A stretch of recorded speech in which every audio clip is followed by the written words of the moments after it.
I'm gonna guess Mr. Green in the chapel with the cane. Spoiler warning for Case of the Golden Idol. This video violates the fourth virtue. Scene. You're in some kind of fascist headquarters. Ranks of uniformed party members are in attendance. If you know your history, you know that when the armbands come out, bad shit is about to go down. To the left are three men awaiting punishment for crimes against the party. To the right, the body of an elderly man is being dragged away. A pair of party officials comment on the death.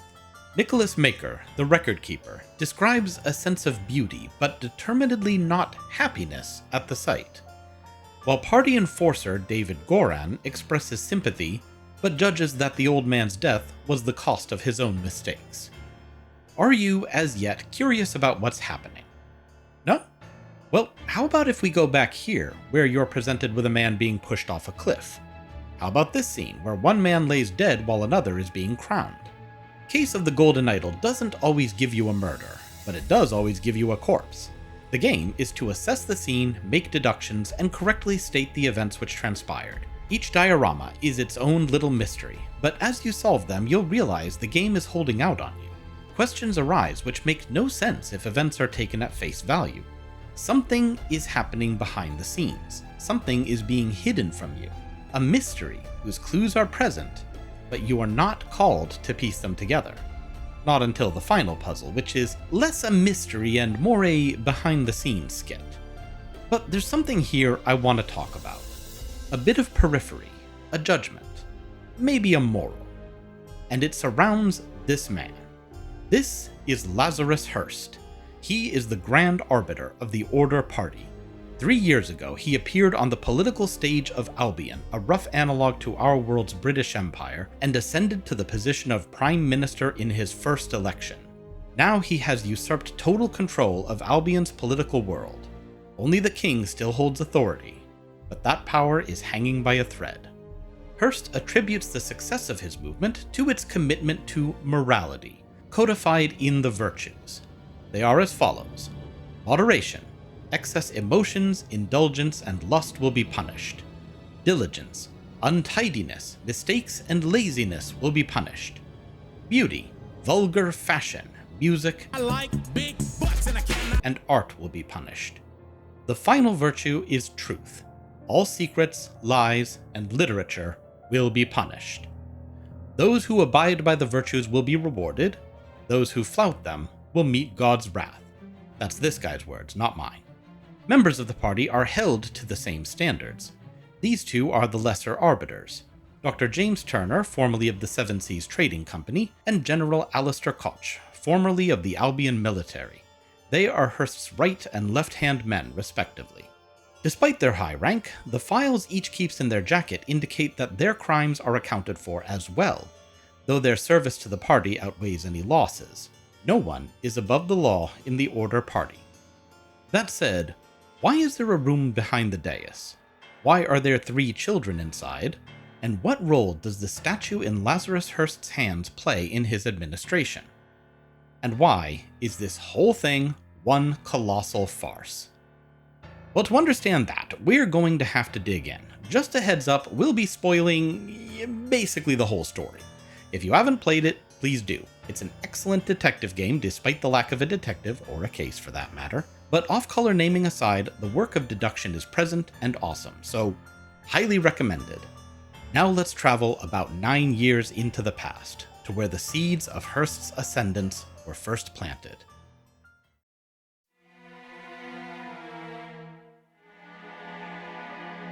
Oh, no, see, you've gone too far. That's like 40 years ago. This is actually the first case in the game, where Lord Albert Cloudsley shoves his expedition partner, Dr. Oberyn Geller, off a cliff. It takes like 5 minutes to solve, and significantly less for Geller to hit the bottom. It does illustrate how effective the game is in using its visuals in puzzles, though. Dr. Geller is holding a map of the island the two are on. Part of the solution is to determine the location of their campsite. To do that, you need to study the map, find landmarks, and then locate them in the diorama. 2 islands? 2 islands. They are on the Horn of Thumb. Puzzles will often require cross-referencing written data with visual data to make connections, and it's a lot of fun, guys. So why did Cloudsley push his partner off a cliff? Well, you might be tempted to believe it was over the golden idol in Geller's bag, since, this is the idol's first entry point into the story, and the game is named after it. But if you've played the DLC, you'll know the truth is more complicated and a lot funnier. Since I'm spoiling the whole base game here, I'll leave the DLC largely untouched, with a couple enigmatic screens to pique your curiosity. Fast forward, please. 1786, the Baddeley Estate. And if you've seen any coverage of the game, you've seen this screen. A man in the courtyard has burst into flames. First, I want to draw your attention away from the Burning Man. Don't worry, he's not going anywhere, but we're going to find a familiar face. Exiting the barn and showing interest in the transpired events is David Grunn, the man who will one day be the Order Party's chief enforcer. At this time, he has been contracted as a hired hand to Edmund Cloudsley, the oldest son of Albert Cloudsley. Assurances were made that Grunn is a capable fellow with a wide range of talents. For his part, Edmund Cloudsley is here for the reading of his brother's last will and testament. The third child, Sebastian Cloudsley, has recently passed away. His attorney, who will also look familiar, is announcing the bequeathments. The majority of his money and property went to his sister Rose. His research has gone to Edmund. The Golden Idol, however, is set aside for a man named Willard Wright, who is listed in the will only as associate. His exit, however, is interrupted. The fourth inheritor, Peter Baddeley, nephew to the deceased, was, let's say, less than enthused by his brand new book of aphorisms, which, if you're like me and had to look the word up, means a brief statement of general truth. Kind of a self-help book, if you will. Well, Baddeley's creditors weren't going to take that to settle his debts, so he instructed his servants to snatch the idol from Wright and welcome back to Burning Man. Willard Wright proceeds with no further impediment, leaving 4 witnesses to the idol's power, 2 terrified and 2 curious. And 1 charbroiled if you want to count him. Though we won't necessarily see how yet, this is where the first stones were laid in the path to Lazarus Hurst's ascendance. Willard Wright would not hold on to the idol for long. Using something so unique and so powerful out in the open is like waving a working lightsaber at a Star Wars convention. Someone is going to try for it despite the risk. Using subterfuge and murder, David Grunn retrieved the idol for his new employer. Now, there are some things to understand about old Edmund. The first is that he has devoted his life to politics and intends to try for a recently opened seat in the House of Lords. He is a very intelligent man, respected by his peers and opponents alike. He is also a man disillusioned by the world. He laments the shortcomings of society, the failings of the leaders of his time. He believes he can make a difference, holding to dreams of ideal government structure and social systems.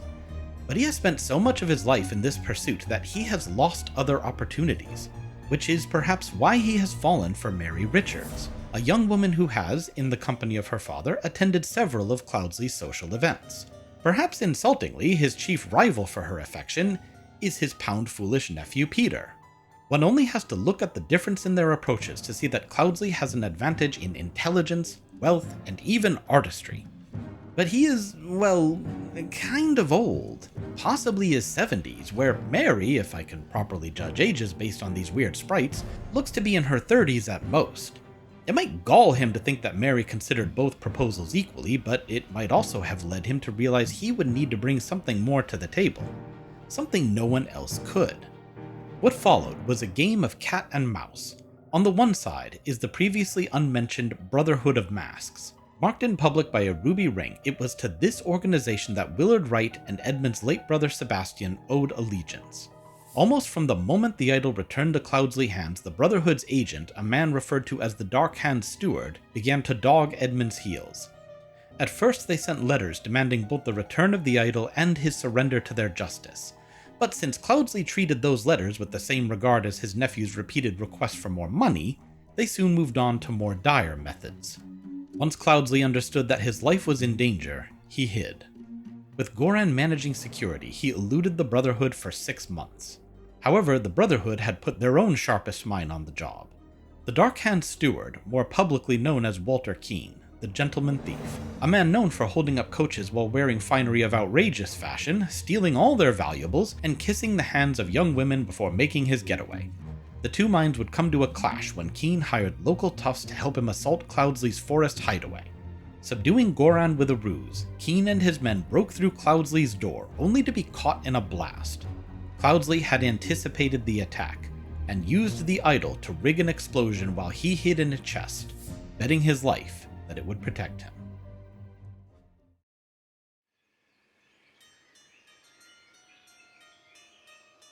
Goran would survive this assault, and testify the events to the magistrate. Keen's thugs were caught and killed in the explosion. Recovering from the knock to his head, he fended Keen off, protecting Cloudsley's servants and taking his dog, Golden Doubloon, for his own. His master did not survive. Before we go further, let's talk about what the idol is. Prior to the current world's layout, there was a globe-spanning empire called the Lemurians. They still exist today, but are a shadow of their former self. The old Lemurian Empire was technologically advanced, far more so than anything existing today. But as they relied more on their technology, they began to forget how it worked. Once it began breaking down, there was no one with the know-how to stop the collapse. The idol is one of very few pieces of Lemurian technology that still functions. In the hands of Sebastian Cloudsley, it was able to freeze things and burn them.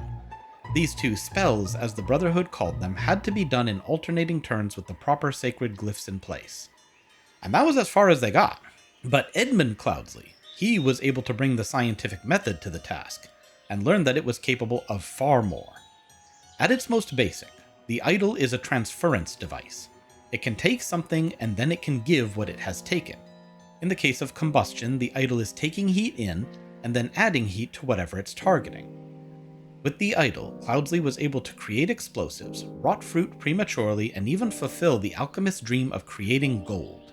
In 6 months' time, Edmund Cloudsley expanded knowledge of the idol's capabilities sixfold, and all of it was written in his journal, which, on his death, would fall into the hands of David Goran. But there is another account of the events in the cabin. In his report to the Brotherhood, Walter Keen describes the affair with much more poetic detail, with special attention to his own bravery and martial superiority. He too confirms that Cloudsley is dead. He failed, however, to reclaim the idol as he found no trace of it in the cabin. As more reports come in, he describes government agents on his trail, which might well happen given that he just murdered a prominent public figure. While in hiding, he was found and attacked by his pursuers, but was saved by a local.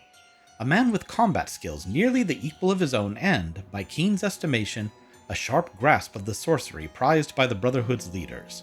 Keen announces he will soon return, and recommends the man for immediate initiation into the Order. And so, Lazarus Hurst finally enters the picture. His entry does not go unchallenged. One brother, certain that Keen has simply stolen the idol, insists on challenging him to a ritual which will be familiar to viewers of The Princess Bride. 2 men, 2 goblets, 1 dose of poison. The Battle of Wits has begun. When you solve this mystery, you'll realize the battle is rigged. The brother who was supposed to handle the poison has been replaced by an imposter, one whose belongings indicate a fondness for Ash Blair tobacco. If you've been watching, you may have seen that before. Yes, somehow, over the course of his stay in nearby Aquitania, Keen recruited not only Hurst, but David Goran as well. Perhaps because a man of many talents is valuable in many circumstances. And with Cloudsley dead, Goran has no allegiance to maintain, and this would not be the first brother to die at his hands. A year later, it's revealed that either Keen or Goran did in fact find the Golden Idol. Utilizing it along with Cloudsley's journal, Lazarus Hurst concocted a method for faking a miracle. A feat of magic no one else could reproduce, and in doing so ascended to the title of Griffin Reborn, the prophesied leader of the Brotherhood. And he is going to take the Brotherhood in a new direction. 1792. Lazarus Hurst enters the political stage, and he is beaten. Despite having Dr. Turner and General Koch, both secret members of the Brotherhood, backing him, Hurst is unable to secure a majority, so the older parties of Loyalist and Moderate will join together to form a coalition government. Order will be left in opposition. That is, assuming the leader of the Loyalists doesn't straight up murder the Moderate leader in cold blood, forming a schism between the two parties that prevents a coalition, allowing Lazarus to rise and rule without compromise, in a surprising turn of events which is exactly as conspiratorial as it sounds. And just like that, we're back. Lazarus Hearst rules Albion.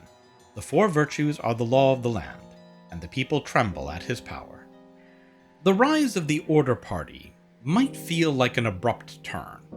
How is it that David Goran came to assist Keen in the first place? Why is it that Lazarus Hearst, the newcomer, was entrusted with the idol? And what exactly is it that Hearst is doing that has given him so much power? Well, I said that the Golden Idol was a transference device. Each of the cases before the court includes the culprit's birth year. Most of the culprits are in their 30s to 50s. The body being dragged away is a very elderly individual, almost skeletal. The oldest individual in the records is Lothar Richards, father to Mary Richards. But unlike the others, he has a positive merit rating for giving up his daughter's location, and so is not among those being punished. It shouldn't take too much to put Hearst's power together. An old man where there shouldn't be one. 3 children in the back, one of which feels uncomfortable storing any more than he is. A system of merits and demerits, one of whom has lost a tremendous amount. One who, according to his file, is only 20 years old. Do any of these gentlemen look 20 to you? Do any of them look 20 plus 88? That's right. Merit is a synonym for year. The Order Party is extracting years of life from its people and bestowing them on their supporters. The implications of this are more than just personally horrendous. If it proceeds apace, the Order Party will be a parasitic organization, a government whose offices never change hands. Barring violent revolution, there will never be a time in Albion where its leader is not Lazarus Hearst, and so long as those in power continue to have their lives extended, there will never be a reason to bring it to an end. But I didn't come here to discuss what an awful organization the Order Party is. That was just the background. You need to know it to understand where I'm going with this video. This is, again, about Lazarus Hearst.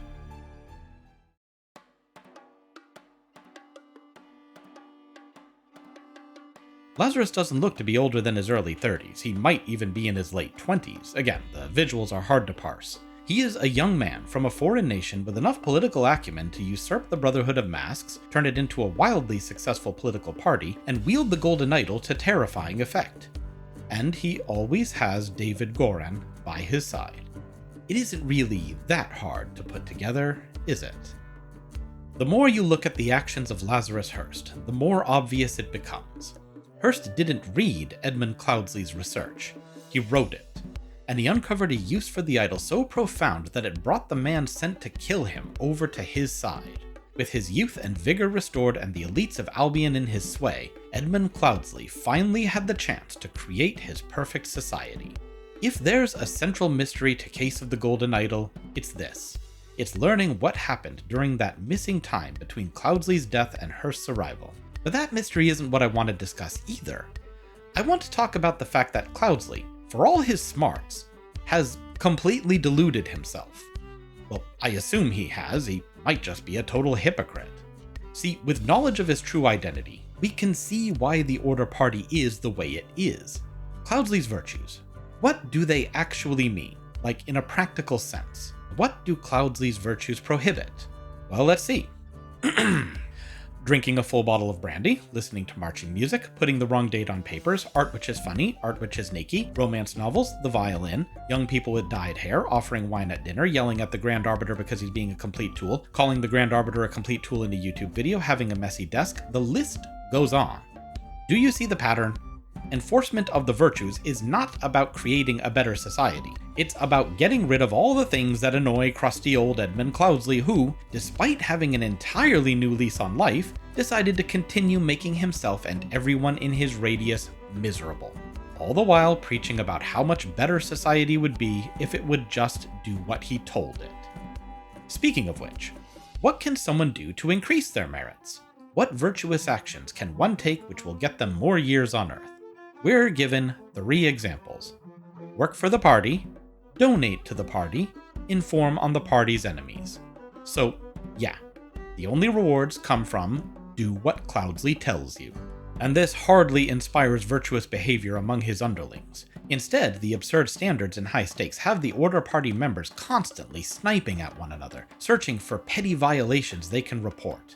See, Rank in the party equates to years earned, so there is a high motivation for getting your fellows kicked out. Both Turner and Koch's jackets contain reports filed on their underlings, and the two are clearly trying to undermine one another. Baker and Goran both have demerits on their pages, and Cloudsley's patience for Walter Keene clearly ran out after one too many silly hats. But what about Cloudsley? Well, let's fast forward exactly 2 months. Are you kidding me? This is like 200 years in the future. We're not even doing that game yet. Reverse. Okay, here we go. Lazarus Hurst, formerly Edmund Cloudsley, considers himself the most virtuous person in all the world. Well, let's look at the evidence. At this moment in time, Hurst's insurrectionists are prepared to storm Belchester Castle to peacefully demonstrate their virtue of moderation to the king. Unfortunately, the Grand Arbiter is nowhere to be found. Neither is Dr. Turner. General Koch is in the field, but not with his troops.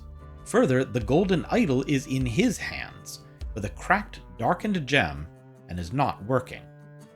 This day marks the end of the Order Party's reign. It's all over. Their leaders, their power, it's gone now. They just don't know it yet. And really, it was always headed this way. If we look at the way the idol was being used, time was extracted from outsiders and given to loyalists. But humans are constantly using up their time. Lazarus Hurst is still aging, and sooner or later he will need more youth to restore himself. That will apply for every member, because no matter what the law says, Turner and Koch were never going to be satisfied with 20 extra years when immortality was on the table. The more people who fall in line, the smaller the supply of youth becomes. Eventually there won't be enough for everyone to have their reward. And if everyone is virtuous, as Cloudsley wants, then no one gets any extra time. And without that, why would anyone continue to support his drab, bland, monotone world? But what about Cloudsley's own virtues? Is he what he claims to be? In one way, yes. He considers loyalty to himself to be a virtue, and no one is more loyal to him than him. But more telling is that the Grand Arbiter is the only member of the Order Party who does not carry a card tallying their merits. Cloudsley is not on his own scoreboard. It's telling when someone accepts a metric for everyone else but refuses to be judged by it themselves. Let's start with the obvious. Lazarus Hurst is keeping a secret. Every time he uses that name, he is telling a lie. That's a lot of lies over 3 years. More than enough to be killed if the merits were ever extracted. Which is likely why, when Walter Keene threatened to reveal him if his lost years weren't returned, he took it seriously. But not seriously enough to avoid failing his second virtue. We can see from discussions with his associate Ada that Keene intended to leave the country after his youth was returned to him, so this could have been a simple trade, maybe with some extra cash to make it worth his while. Instead, he sent his ever-faithful hound David Goran to handle the affair more conclusively. The result was Goran being deceived into revealing his true intentions, and Keene having the last laugh. And what was Cloudsley doing at this time when he was supposed to be preparing for his march on the castle? Well, he was in the process of violating the first virtue through excessive emotion. After his apparent death, his nephew Peter became the sole inheritor of the whole Cloudsley fortune, making him a wealthy man, and the most eligible suitor for Mary Richards' hand. Edmund never let go of his desire for Mary. Learning that she had married Peter confounded him to the point where he rejected their marriage entirely under the nebulous claim that it defied all virtue.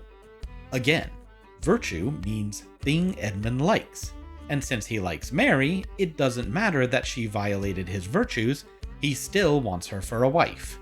Well, if flirting with a married woman was enough to get Walter Keene kicked out of the party, surely leading a troop to seize one by force should call for something a bit heavier. Particularly since, in his haste to satisfy his emotions, Edmund failed to do his due diligence. Lazily, he assumed his drunken, gambling bore of a nephew was no threat to a man of his intelligence. Certainly not anyone who would have at all prepared to defend himself and his wife with the cannon he'd won off a sailor. And thus died Lazarus Hurst, liar and hypocrite, who demanded the world adhere to his principles, but refused to do so himself. 2 lives filled with indulgence, mistakes, and mendacity. As for vulgarity, well, his body did leave an unsightly stain on the rug. Thanks for playing, everyone.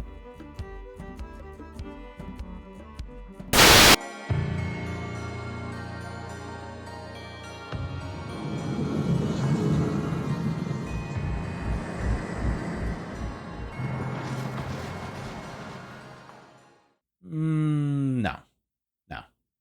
At least, not yet.